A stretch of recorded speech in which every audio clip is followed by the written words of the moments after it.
Student life official YouTube চ্যানেলে আপনাদের সবাইকে স্বাগত। আপনারা নিশ্চয়ই লক্ষ্য করেছেন কোনো দুর্গাপূজা কমিটির ব্যানারে লেখা থাকে সর্বজনীন, আবার কোথাও লেখা থাকে সার্বজনীন। এখন প্রশ্ন হলো কোনটা ঠিক? আমরা সঠিক না জেনেই ভুল বলি এবং ভুল লিখি।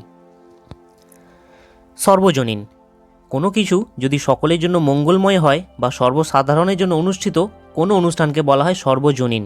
যেমন ভালোবাসা সর্বজনীন বিষয় কিংবা অর্ণের দাবি সর্বজনীন।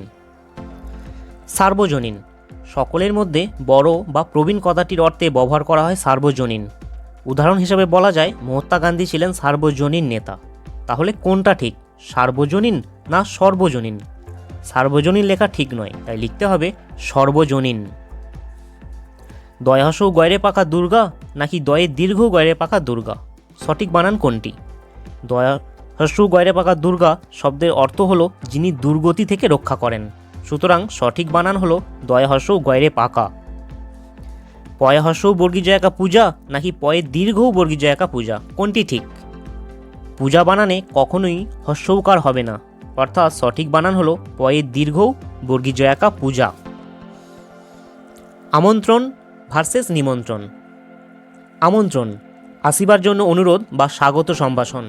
স্কুলের বার্ষিক ক্রীড়া প্রতিযোগিতায় বিশেষ কোনো অতিথিকে ডাকা হলে সেটা আমন্ত্রণ। নিমন্ত্রণ ভোজনার্থে আহ্বান বা খাওয়ার জন্য বলা। বিয়ে বা অন্নপ্রাশনের মতো অনুষ্ঠানে যখন অতিথিদের আসতে বলা হয় তখন সেটা নিমন্ত্রণ। ভিডিওটি ভালো লাগলে সবাইকে শেয়ার করে দিন। স্টুডেন্ট লাইফ অফিসিয়াল ইউটিউব চ্যানেলটি সাবস্ক্রাইব করে দিন এবং পাশে থাকা বেল আইকনটি প্রেস করে দিন। এর ফলে ভিডিও আপলোড করলেই আপনাদের কাছে পৌঁছে যাবে। সবাই খুব ভালো থাকবেন, সুস্থ থাকবেন।